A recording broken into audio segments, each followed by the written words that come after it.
마가복음 14장. 유월절과 무교절이 되기 이틀 전이었습니다. 대제사장들과 율법학자들이 흉계를 꾸며 예수님을 아무도 모르게 잡아서 죽이려고 하였습니다. 이들이 말했습니다. 명절 동안에는 안 돼. 사람들이 소동을 일으킬 수 있어. 예수님께서 베다니 마을에 있는 문둥병에 걸렸던 시몬이 집에서 음식을 드시고 계셨습니다. 한 여자가 매우 비싼 나드 향유 한 병을 가지고 왔습니다. 그리고 병을 열고 향유를 예수님의 머리에 부었습니다. 그러자 몇몇 사람이 화를 내면서 서로 말했습니다. 어째서 향유를 낭비하는 거지? 이 향유는 300데나리온에 팔 수 있고 그 돈으로 가난한 사람들을 도울 수도 있었을 텐데. 그리고 여자를 호되게 나무랐습니다. 예수님께서 말씀하셨습니다. 가만두어라. 어째서 여자를 괴롭히느냐? 그는 내게 좋은 일을 했다. 가난한 사람들은 항상 너희와 함께 있으므로 원하면 언제든지 좋은 일을 할 수 있다. 그러나 나는 항상 너희와 함께 있는 것이 아니다. 여자는 자기가 할 수 있는 일을 했다. 죽기 전에 내 장례를 위해 내 몸에 향유를 부어준 것이다. 내가 너희에게 진정으로 말한다. 복음이 온 세상에 전해질 때 이 여인이 한 일도 알려져서 사람들이 기억하게 될 것이다. 12제자 가운데 한 사람인 가룟 유다가 예수님을 넘겨주려고 대제사장들에게 갔습니다. 대제사장들은 이 말을 듣고 기뻐했습니다. 그리고 유다에게 돈을 주기로 약속했습니다. 그래서 유다는 예수님을 넘겨줄 좋은 기회를 엿보기 시작했습니다. 무교절의 첫 번째 날, 즉 유월절 양을 잡는 날에 제자들이 예수님께 여쭈었습니다. 유월절 음식을 어디에 가서 준비할까요? 예수님께서 제자들 가운데서 2명을 보내시면서 말씀하셨습니다. 성으로 들어가거라. 물병을 든 사람을 만나면 그를 따라가거라. 그가 들어가는 집의 주인에게 선생님께서 제자들과 함께 유월절 음식을 먹을 수 있는 방이 어디냐고 물으십니다. 라고 하여라. 그러면 집주인이 너희에게 준비된 커다란 다락방을 보여줄 것이다. 그곳에서 음식을 준비하여라. 제자들이 떠나서 성으로 들어갔습니다. 예수님께서 말씀하신 그대로였습니다. 그래서 유월절을 준비했습니다. 저녁이 되자 예수님께서 12제자들과 함께 그 집으로 가셨습니다. 식사를 하는 동안 예수님께서 말씀하셨습니다. 내가 너희에게 진정으로 말한다. 나와 함께 음식을 먹고 있는 너희 가운데 한 사람이 나를 배반할 것이다. 제자들이 근심하면서 한 사람씩 예수님께 말했습니다. 설마 제가 그 사람입니까? 예수님께서 대답하셨습니다. 12제자 가운데 한 사람이며 나와 함께 그릇에 손을 넣는 사람이다. 인자는 성경에 기록된 대로 죽지만 인자를 넘겨주는 사람에게는 화가 있다. 그 사람은 차라리 태어나지 않았더라면 자신에게 더 좋았을 것이다. 식사를 하는 동안 예수님께서는 빵을 들고 감사 기도를 드리셨습니다. 그리고 떼어서 제자들에게 주시며 말씀하셨습니다. 받아라. 이것은 나의 몸이다. 또 잔을 들고 감사 기도를 드리셨습니다. 그리고 제자들에게 잔을 주어 제자들이 마셨습니다. 예수님께서 말씀하셨습니다. 이것은 많은 사람들을 위해 쏟는 나의 피, 곧 언약의 피다. 내가 진정으로 너희에게 말한다. 내가 하나님 나라에서 새 것으로 마실 그날이 올 때까지는 결코 다시 포도나무에서 난 것을 마시지 않을 것이다. 예수님과 제자들은 찬송을 부른 뒤 올리브 산으로 올라갔습니다. 예수님께서 제자들에게 말씀하셨습니다. 너희는 모두 나를 버릴 것이다. 성경에 이렇게 쓰여 있다. 내가 목자를 치리니 양들은 흩어질 것이다. 그러나 내가 살아난 후 너희보다 먼저 갈릴리로 갈 것이다.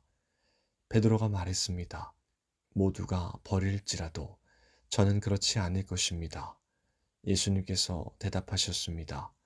내가 너에게 진정으로 말한다.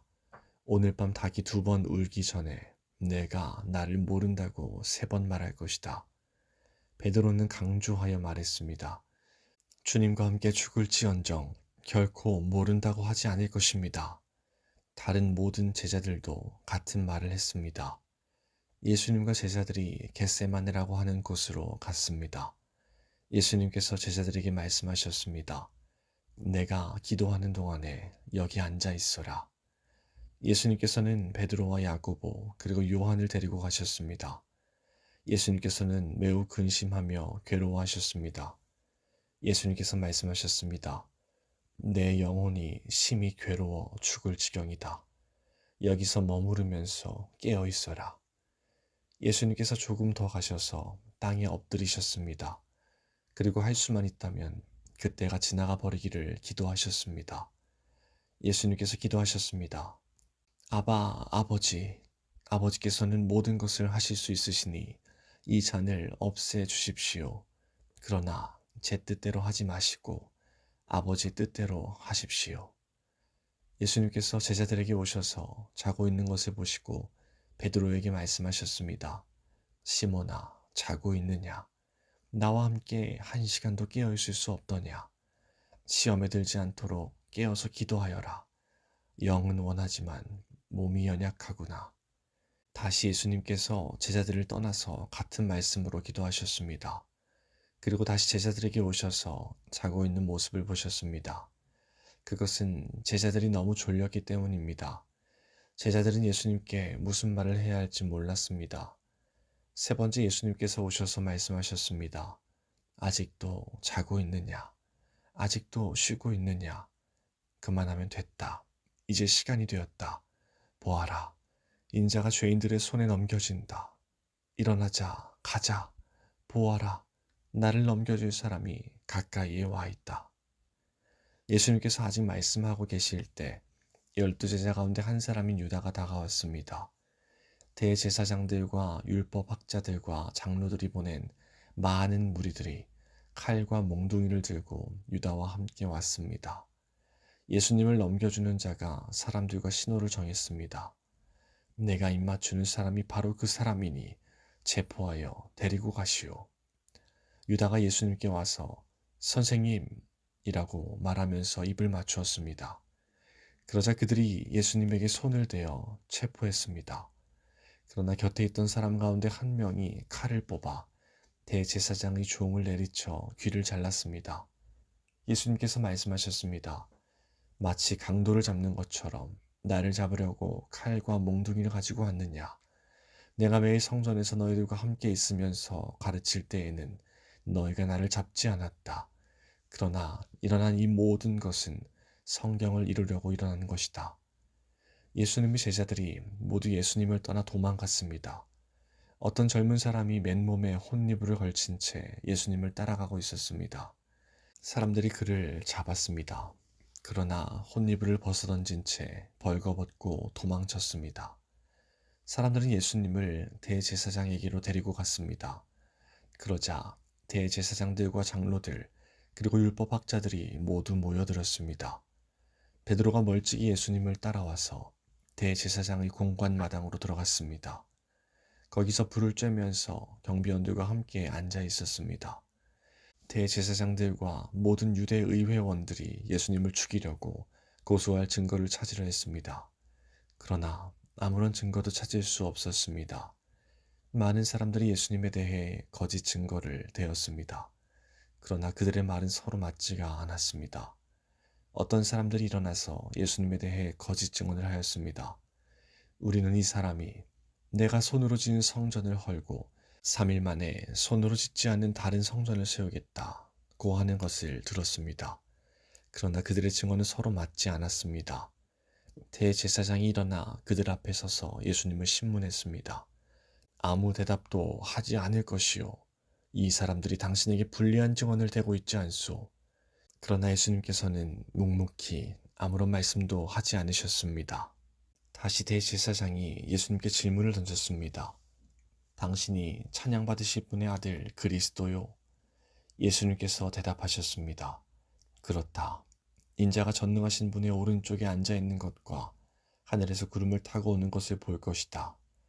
대제사장이 자기 옷을 찢으며 말했습니다. 무슨 증인이 더 필요하겠는가? 너희는 하나님을 모독하는 소리를 들었다. 너희는 어떻게 생각하느냐? 그러자 모두가 예수님을 사형시켜야 한다고 했습니다. 어떤 사람들은 예수님께 침을 뱉기 시작했습니다. 또 예수님의 눈을 가리고 주먹으로 때리면서 말했습니다. 예언자처럼 누가 너를 때리는지 맞춰 보아라. 경비원들도 예수님을 끌고 가서 때렸습니다. 베드로가 공관이 아래쪽에 있을 때 어떤 대제사장의 여자 종이 왔습니다. 베드로가 불을 쬐고 있는 것을 보고 노려보며 말했습니다. 당신도 나사렛 예수와 함께 있었지요. 베드로는 부인하며 말했습니다. 내가 무엇을 두고 말하는지 모르겠다. 그리고 베드로는 입구 쪽으로 옮겨갔습니다. 그때 닭이 울었습니다. 또 여자 종이 베드로를 보고 다시 한번 거기 있던 사람들에게 말했습니다. 이 사람도 예수와 한패예요. 다시 베드로가 부인했습니다. 잠시 후에 거기 있던 사람들이 베드로에게 말했습니다. 확실히 당신은 예수와 한패요. 당신은 갈릴리 사람이니까. 베드로는 저주하며 맹세하였습니다. 당신들이 말하는 사람이 누구인지 나는 모르오. 그러자 닭이 두 번째 울었습니다. 베드로는 예수님께서 자기에게 닭이 두 번 울기 전에 내가 나를 세 번이나 모른다고 할 것이다 라고 한 말씀이 기억났습니다. 그래서 엎드려서 울었습니다. 15장. 이른 아침에 대제사장들이 장로들, 율법학자, 그리고 모든 유대 의회원들과 함께 회의를 하였습니다. 이들은 예수님을 묻고 끌고 가서 빌라도에게 넘겼습니다. 빌라도가 예수님께 물었습니다. 당신이 유대인의 왕이요? 예수님께서 대답하셨습니다. 내가 말한 대로다. 대제사장들이 여러 가지 말로 예수님을 고발했습니다. 빌라도가 예수님께 다시 질문했습니다. 아무 대답이 없소? 이 사람들이 당신에게 여러 가지로 고발을 하는 것을 보시오. 그러나 예수님께서는 더 이상 대답을 하지 않으셨습니다. 빌라도가 이것을 보고 매우 놀랐습니다. 명절 때마다 빌라도는 사람들이 요청하는 죄수 한 명을 풀어주곤 했습니다. 바라바라고 하는 사람이 폭동이 일어났을 때 살인을 저지른 폭도들과 함께 감옥에 있었습니다. 사람들이 빌라도에게 와서 지금까지 그랬던 것처럼 죄수 한 명을 풀어달라고 요청했습니다. 빌라도가 그들에게 물었습니다. 유대인의 왕을 놓아주기를 바라느냐? 빌라도는 대제사장들이 예수님을 시기해서 자기에게 넘긴 것을 알았던 것입니다. 대제사장들은 사람들을 선동하여 예수님 대신 바라바를 풀어달라고 요청하게 했습니다. 빌라도가 사람들에게 다시 물었습니다. 그러면 너희가 유대인의 왕이라고 부르는 이 사람은 어떻게 해야 하겠느냐? 사람들이 소리쳤습니다. 십자가에 못 박으시오. 빌라도가 물었습니다. 어째서? 그가 무슨 잘못을 했느냐? 하지만 사람들은 더욱더 크게 소리쳤습니다. 십자가에 못 박으시오. 빌라도는 사람들을 만족시키려고 바라바를 놓아주었습니다. 그리고 예수님을 채찍질하게 하고 십자가에 못 박도록 넘겨주었습니다. 군인들이 예수님을 공관 뜰로 끌고 갔습니다. 그리고 온 부대원을 불러 모았습니다. 예수님께 자주색 옷을 입히고 가시 왕관을 만들어 예수님의 머리 위에 씌웠습니다. 그들은 예수님에게 경례를 하며 소리쳤습니다. 유대인의 왕 만세! 군인들은 갈대로 예수님의 머리를 때리고 침을 뱉었습니다. 그리고 무릎을 꿇고 절을 했습니다. 실컷 놀리고 나서 군인들은 자주색 옷을 벗기고 예수님의 옷을 다시 입혔습니다. 그리고 십자가에 못 박으려고 예수님을 끌고 나갔습니다. 그때 시골에서 온 구레네 출신의 시몬이 지나가고 있었습니다. 이 사람은 알렉산더와 루포의 아버지입니다. 군인들은 시몬에게 예수님의 십자가를 지게 했습니다. 군인들은 예수님을 해골 지역이라는 뜻을 가진 골고다로 끌고 갔습니다. 군인들은 예수님께 모략을 탄 포도주를 마시게 하려고 했으나 예수님께서는 마시지 않으셨습니다. 군인들은 예수님을 십자가에 못 박았습니다. 이들은 제비를 뽑아 예수님의 옷을 누가 차지할지 결정하여 나누어 가졌습니다. 예수님의 십자가에 못 박은 때는 아침 9시였습니다. 예수님의 죄패에는 유대인의 왕이라는 죄목이 적혀 있었습니다. 군인들은 예수님과 더불어 두 명의 강도를 하나는 오른쪽에 하나는 왼쪽에 매달았습니다. 지나가던 사람들이 고개를 흔들면서 예수님을 모욕하였습니다. 아, 성전을 헐고 3일 만에 다시 세우겠다던 사람아, 당신 자신이나 구해보시지. 십자가에서 내려와봐. 대제사장들도 율법학자들과 함께 다른 사람들처럼 놀렸습니다. 그들은 자기들끼리 말했습니다. 저 자신은 다른 사람들은 구원하고 자기 자신은 구원하지 못하는구나. 이스라엘의 왕 그리스도여, 십자가에서 내려오시라. 그러면 우리가 보고 믿겠다. 함께 십자가에 못 박힌 사람들도 그와 같은 비난을 예수님께 했습니다. 정오가 되자 온 땅에 어둠이 덮이더니 오후 3시까지 계속되었습니다. 오후 3시에 예수님께서 큰 소리로 외치셨습니다. 엘리, 엘리, 라마 사박다니. 이 말은 나의 하나님, 나의 하나님, 어찌하여 나를 버리셨나이까? 라는 뜻입니다. 서 있던 사람들이 이 소리를 듣고 말했습니다. 보시오, 저 사람이 엘리야를 부르고 있습니다. 어떤 사람이 달려가서 신 포도주를 해면에 묻혀 막대기에 매달았습니다. 그리고 예수님께 마시게 하며 말했습니다. 과연 엘리야가 와서 십자가에서 내려주는지 봅시다. 그래서 예수님께서 큰 소리를 지르시고 마지막 숨을 거두셨습니다.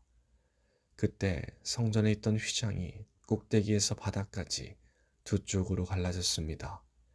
예수님 바로 앞에 서 있던 백부장이 예수님께서 마지막 숨을 거두시는 것을 보고 말했습니다. 이분은 진실로 하나님의 아들이었다. 여자들이 약간 떨어진 곳에서 지켜보고 있었습니다. 이들은 막달라 마리아, 살로메, 그리고 작은 야고보와 요새의 어머니 마리아였습니다. 이들은 예수님께서 갈릴리에 계실 때에 예수님을 따르며 섬기던 사람들이었습니다. 또한 예수님을 따라 예루살렘에 온 다른 여자들도 많이 있었습니다. 이미 날이 저물었습니다. 이 날은 준비하는 날, 곧 안식일 바로 전날이었습니다. 아리마대 출신의 요셉이 와서 빌라도에게 예수님의 시신을 달라고 했습니다. 이 사람은 존경받는 유대 의회원이었고 하나님 나라를 기다리는 사람이었습니다. 빌라도는 예수님께서 이미 죽었는지 궁금했습니다. 그래서 백부장을 불러 예수님께서 이미 죽었는지 물었습니다. 백부장으로부터 확답을 들은 후 빌라도는 그 시신을 요셉에게 내어주었습니다. 요셉은 긴 배를 사가지고 와서 예수님을 십자가에서 내려서 쌌습니다. 그리고 바위를 깎아서 만든 무덤에 시신을 모셨습니다. 그런 다음 무덤 입구를 커다란 돌을 굴려서 막았습니다. 막달라 마리아와 요새의 어머니 마리아가 예수님을 모신 곳을 보았습니다. 16장. 안식일이 지나고 막달라 마리아와 야고보의 어머니 마리아와 살로메가 예수님께 바르려고 향료를 샀습니다. 일주일이 시작되는 첫째 날 매우 이른 시간, 해가 뜰 무렵에 무덤으로 갔습니다. 이들은 서로 말했습니다. 입구에 있는 커다란 돌을 누가 굴려주겠는가? 그런데 눈을 들어보니 커다란 돌이 이미 옮겨져 있었습니다. 무덤에 들어가자 하얀 옷을 입은 한 젊은 사람이 오른쪽에 앉아 있었습니다. 여자들은 매우 무서웠습니다. 그 사람이 말했습니다. 놀라지 마십시오. 여러분들은 십자가에서 돌아가신 나사렛 예수님을 찾고 있군요. 그분은 다시 살아나셨습니다. 여기 계시지 않습니다. 보십시오. 여기가 예수님을 모셨던 곳입니다. 자, 이제 가서 제자들과 베드로에게 말하십시오. 말씀하신 대로 예수님께서 당신들보다 먼저 갈릴리에 가시고 거기서 당신들이 주님을 볼 것입니다. 그들은 무덤에서 나와 도망쳤습니다. 그것은 무서움과 공포가 그들을 사로잡았기 때문입니다. 그들은 두려워서 아무에게도 말하지 않았습니다. 예수님께서 일주일을 시작하는 첫 번째 날 아침에 다시 살아나셨습니다. 그리고 제일 먼저 7 귀신을 내쫓아 주신 적이 있는 막달라 마리아에게 나타나셨습니다. 마리아는 가서 예수님과 함께 지내던 제자들에게 이 사실을 알렸습니다. 그들은 슬퍼하며 울고 있었습니다. 마리아로부터 예수님께서 살아계시며 예수님을 배웠다는 소리를 듣고도 제자들은 믿지 않았습니다. 그 후 예수님께서는 다른 모습으로 두 제자에게 나타나셨습니다. 이들은 시골로 내려가는 길이었습니다. 두 제자는 다른 제자들에게 돌아가서 말했습니다. 이번에도 다른 제자들은 그들의 말을 믿지 않았습니다. 나중에 예수님께서 식사를 하고 있는 11명의 제자들에게 나타나셨습니다. 그리고 제자들의 믿음이 적음과 마음이 굳은 것을 꾸짖으셨습니다. 그것은 제자들이 예수님께서 다시 살아나신 후에 예수님을 만난 사람들의 말을 믿지 않았기 때문입니다. 예수님께서 제자들에게 말씀하셨습니다. 온 세상으로 가거라. 온 세상에 복음을 전하여라. 믿고 세례를 받는 사람은 구원을 받을 것이다. 그러나 믿지 않는 사람은 심판을 받을 것이다. 믿는 사람들에게는 이러한 증거가 따라올 것이다. 내 이름으로 귀신을 내쫓고 배우지 않은 새로운 말을 하고 손으로 뱀을 집어들고 독을 마셔도 아무런 해를 받지 않을 것이며 환자에게 손을 얹으면 나을 것이다. 주 예수님께서 제자들에게 이 말씀을 마치시고 하늘로 들려가셨습니다. 그리고 하나님의 오른쪽에 앉으셨습니다. 제자들은 곳곳에 다니면서 복음을 전하였습니다. 주님께서 제자들과 함께 일하셨고 증거를 보여주심으로 그들이 전하는 말씀이 사실임을 증명해 주셨습니다.